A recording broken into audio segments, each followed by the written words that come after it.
بسم اللہ الرحمن الرحیم۔ تمام کمالات انسانی حضرت صلی اللہ علیہ وسلم کو ملے اور ان میں ہمیشہ اضافہ ہوتا رہتا ہے۔ خطبہ جمعہ سیدنا حضرت خلیفۃ المسیح ثانی رضی اللہ تعالی عنہ، فرمودہ 22 دسمبر سن 1939، قسط دوم۔ حقیقت یہی ہے کہ ہمارے خدا کے پاس نہ صرف دوسروں کو بلکہ خود محمد رسول اللہ صلی اللہ علیہ وسلم کو دینے کے لیے بھی بہت کچھ ہے۔ اس کے خزانے غیر محدود ہیں اور کوئی ان خزانوں کو ختم نہیں کر سکتا۔ آج جب میں خطبے کے لیے کھڑا ہوا تو جیسا کہ میرا عام طریق ہے، سوائے اس کے کہ ان ایام میں تحریک جدید وغیرہ کی قسم کا کوئی خاص مضمون بیان کرنا ہو، کوئی مضمون ذہن میں رکھ کر نہیں آیا کرتا۔ آج بھی کوئی مضمون میرے ذہن میں نہ تھا، مگر جب مؤذن نے اذان کہی اور میں نے دعا پڑھی اور اس میں یہ الفاظ تھے، آت محمدن الوسیلۃ والفضیلہ، تو میرا ذہن فوراً اس معترض کے اعتراض اور اس کے جواب کی طرف پھر گیا، اور میں نے فیصلہ کیا کہ آج میں اسی کے بارے میں خطبہ بیان کروں۔ تو سوچنا چاہیے کہ کیا محمد رسول اللہ صلی اللہ علیہ وسلم کو وسیلہ اور فضیلت حاصل نہیں؟ وسیلے کے معنی قرب کے ہیں، اور جب ہم یہ دعا کرتے ہیں تو اس کا مطلب یہ ہوتا ہے کہ اے خدا، محمد صلی اللہ علیہ وسلم کو اپنا قرب اور بزرگی عطا فرما۔ اب اگر تو اس کے یہ معنی ہیں کہ قرب اور فضیلت محمد صلی اللہ علیہ وسلم کو حاصل نہیں، تو اسلام کی بنیاد ہی باقی نہیں رہتی، اور اگر حاصل ہے تو ایسی دعا کرنا بے وقوفی ہوگی۔ یہ تو ایسی ہی بات ہے کہ کسی شخص نے قلم تو کان پر رکھا ہو اور تلاش کرتا پھرے کہ کہاں گیا۔ بس اگر محمد صلی اللہ علیہ وسلم کو وسیلہ اور فضیلت حاصل ہے تو پھر اس دعا کے کیا معنی؟ مگر حقیقت یہی ہے جو میں نے بیان کی ہے کہ آپ کو وسیلہ بھی حاصل ہے اور فضیلت بھی، مگر جب اس کا ایک درجہ حاصل ہو جاتا ہے تو دوسرا سامنے آ جاتا ہے۔ ہمارا خدا ایسی شان اور مرتبے والا ہے کہ جب اس کے دربار میں ایک درجہ حاصل ہوتا ہے تو سینکڑوں اور نظر آنے لگتے ہیں، اور آپ نے خود ہر اذان کے بعد مسلمانوں کو یہ دعا سکھائی ہے، جس کے معنی یہ ہیں کہ جو مسلمان یہ کہے کہ آپ نے تمام مقام طے کر لیے ہیں، اسے یہ دعا نہیں مانگنی چاہیے، کیونکہ کسی چیز کے مل جانے کے بعد اس کے لیے دعا کرنا فضول ہے۔ بس جو شخص یہ سمجھے گا کہ آپ کے لیے اب کوئی درجہ باقی نہیں، وہ رسول کریم صلی اللہ علیہ وسلم کے اس حکم پر عمل کرنے سے بھی محروم رہے گا۔ آپ کے یہ دعا سکھانے کا مطلب ہی یہ ہے کہ خدا تعالیٰ کے وسیلے اور فضیلت کی اتنی راہیں ہیں کہ کبھی ختم ہو ہی نہیں سکتی۔ اس لیے آپ نے فرمایا کہ مسلمانوں، تم خدا تعالیٰ سے ہمیشہ یہ دعا مانگتے رہو۔ اس دعا نے اس سوال کو جو مجھ پر کیا گیا تھا بڑی اچھی طرح حل کر دیا ہے۔ بے شک حضرت صلی اللہ علیہ وسلم کو ابراہیمی کمالات حاصل ہوئے، موسوی اور عیسوی کمالات حاصل ہوئے، کرشنی کمالات حاصل ہوئے، اور آپ تو الگ رہے۔ آپ کے خادموں میں سے ایک خادم نے یہ کہا ہے کہ آنچ دادست ہر نبی را جام، داد آن جام را میرا بے تمام، یعنی ہر نبی کو جو پیالہ پلایا گیا ہے وہ مجھے بھی بھر کر پلایا گیا، اور جب آپ کے خادموں کو وہ نعمتیں ملیں جو پہلے انبیاء کو دی گئیں، اور نہ صرف معمولی طور پر بلکہ لب بلب بھرے ہوئے پیالے کی صورت میں ملیں، مگر باوجود اس کے یہ نہیں کہا جا سکتا کہ خدا کے قرب کی راہیں اب محمد صلی اللہ علیہ وسلم کے لیے ختم ہو گئیں۔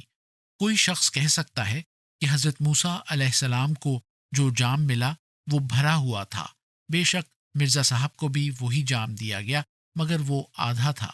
حضرت عیسیٰ علیہ السلام کو جو جام دیا گیا وہ بے شک حضرت مرزا صاحب کو بھی ملا، مگر حضرت عیسیٰ کو بھرا ہوا ملا اور مرزا صاحب کو صرف 1/4، اور اس سے آپ کا یہ شعر صحیح ثابت ہو گیا۔ مگر نہیں، آپ نے فرمایا ہے کہ داد آن جام را میرا بے تمام۔ یہ تو ممکن ہے کہ عیسوی جام یعنی حضرت عیسیٰ علیہ السلام کو کم ملا ہو، مگر یہ نہیں کہ حضرت مرزا صاحب کو کم ملا ہو۔ آپ کو بھرا ہوا دیا گیا ہے، اور جب حضرت صلی اللہ علیہ وسلم کے خادموں کا یہ درجہ ہے تو آپ کے اپنے مقام کی بلندی کا اندازہ بآسانی ہو سکتا ہے، مگر اس کے باوجود یہ حقیقت ہے کہ ابھی آپ کے سامنے بھی مدارج کا ایک لامتناہی سلسلہ باقی ہے۔ چنانچہ آپ نے خود یہ دعا مسلمانوں کو کرنے کا حکم دیا ہے کہ آت محمدن الوسیلۃ والفضیلہ، یعنی اے خدا، محمد رسول اللہ صلی اللہ علیہ وسلم نے بے شک بہت ترقیات حاصل کی ہیں، مگر تیرے فضلوں کے مدارج لامتناہی ہیں، اور ہمارا دل یہ نہیں چاہتا اور ہماری غیرت برداشت نہیں کر سکتی کہ کوئی ایسا مقام بھی ہو جو آپ کو حاصل نہ ہو۔ اس لیے آپ کو ترقیات کا اگلا مقام بخش۔ غور کرو، اس سے کتنا غیر متناہی ترقیات کا رستہ کھل جاتا ہے۔ مجھے اس وقت حدیث کے لفظ اچھی طرح یاد تو نہیں، مگر مجھ پر یہ اثر ہے کہ ایک حدیث میں بھی اسی قسم کا مضمون آتا ہے کہ مومنوں کو جنت میں بالا مدارج ستاروں کی طرح چمکتے ہوئے نظر آئیں گے، اور جب وہ ان کی طرف توجہ کریں گے اور خدا تعالیٰ ان تک ان کو پہنچا دے گا تو پھر اس سے اوپر کے نظر آنے لگیں گے۔ اس حدیث میں بھی اسی طرف اشارہ ہے کہ خدا تعالیٰ کے قرب کی راہیں غیر محدود ہیں، اور یہ کہنا کہ محمد رسول اللہ صلی اللہ علیہ وسلم نے سب راہیں طے کر لی ہیں آپ کی عزت نہیں بلکہ ہتک ہے، کیونکہ خدا تعالیٰ کی راہیں تو غیر محدود ہیں۔ اگر ہم کہیں گے کہ محمد رسول اللہ صلی اللہ علیہ وسلم سب کچھ حاصل کر چکے ہیں تو اس کے صرف یہ معنی ہوں گے کہ آپ کی ترقی رک گئی ہے، اور اس عقیدے میں آپ کی عزت نہیں بلکہ ہتک ہے۔ ہماری اس کوشش کی مثال وہی ہوگی جو کہتے ہیں کہ کسی ریلوے اسٹیشن پر کوئی فقیر بھیک مانگ رہا تھا، گاڑی میں ایک ڈپٹی صاحب بیٹھے ہوئے تھے، کسی نے اسے کہا کہ یہ ڈپٹی ہیں، ان سے مانگو۔ ڈپٹی نے اس کی امید اور توقع سے بہت زیادہ پیسے اسے دے دیے۔ اس پر وہ بہت خوش ہوا اور کہنے لگا، خدا تینوں تھانے دار کرے، یعنی خدا تعالیٰ تم کو تھانے دار بنا دے۔ حالانکہ یہ کوئی دعا نہیں بلکہ اس کے لیے بد دعا تھی، کیونکہ اس کے ماتحت تو کئی تھانے دار تھے۔ بس یہ کوئی اعزاز کی بات نہیں کہ ہم حضرت صلی اللہ علیہ وسلم سے ایسی بات منسوب کریں جو آپ کو ترقیات سے محروم کر دے۔ خدا تعالیٰ نے یہ رستہ کھلا رکھا ہے کہ ساری امت آپ کی ترقیات کے لیے دعائیں کرتی رہے کہ یا خدا ہمارے محمد صلی اللہ علیہ وسلم کو اور بلند درجات عطا فرما۔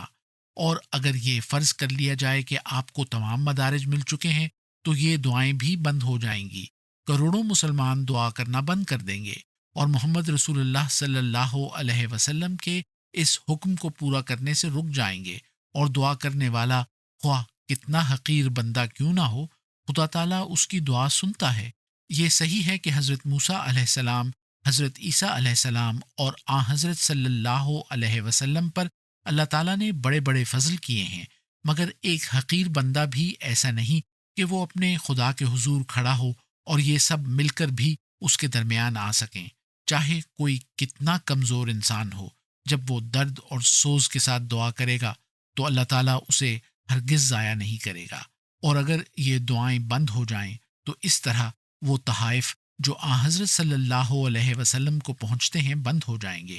کیونکہ جب یہ یقین ہو جائے گا کہ اور مقام کوئی باقی نہیں تو پھر دعا کی ضرورت ہی محسوس نہ ہوگی، بلکہ درود بھی چھوڑنا پڑے گا، کیونکہ یہ بھی تو بلندی درجات پر ہی دلالت کرتا ہے۔ اللہم صلی علی محمد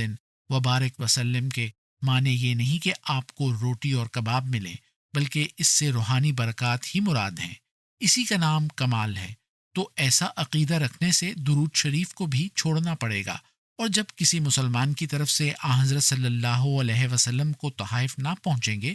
تو وہ بھی آپ کی دعا سے محروم ہو جائے گا۔ قرآن کریم نے حکم دیا ہے کہ جب کسی مسلمان کو کوئی تحفہ دیا جائے تو اس سے اچھا نہیں تو ویسا ہی تحفہ دے، اور جب ہم حضرت صلی اللہ علیہ وسلم کے درجات کی بلندی کے لیے دعا کرتے ہیں اور خدا تعالیٰ اسے آپ کے پاس پہنچاتا ہے تو آپ دعا کرتے ہوں گے کہ خدایا اس بندے کو بھی وسیلہ اور فضیلت عطا فرما۔ اسی طرح جب درود آپ کی خدمت میں پیش ہوتا ہوگا تو آپ دعا فرماتے ہوں گے کہ خدایا اس شخص کے گھر کو بھی برکت سے بھر دے، اور ان دعاؤں کے طفیل انسان ہزاروں آفات سے محفوظ رہتا ہے۔ لیکن جب یہ یقین ہو کہ آپ صلی اللہ علیہ وسلم کے درجات میں ترقی ممکن نہیں تو ہر معقول آدمی دعا کرنی اور درود پڑھنا چھوڑ دے گا، اور اس طرح تمام ان برکتوں سے محروم ہو جائے گا جو آپ کے ذریعے اسے ملتی تھیں۔ بس یہ عقیدہ بالکل غلط ہے۔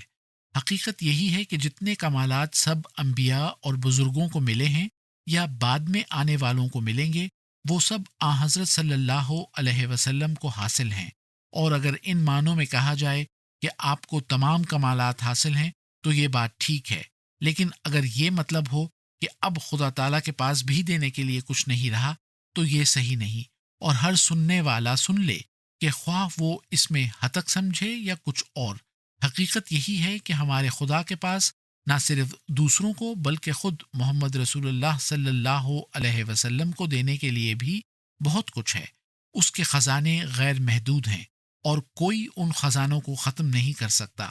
الفضل 12 جنوری سن 1940۔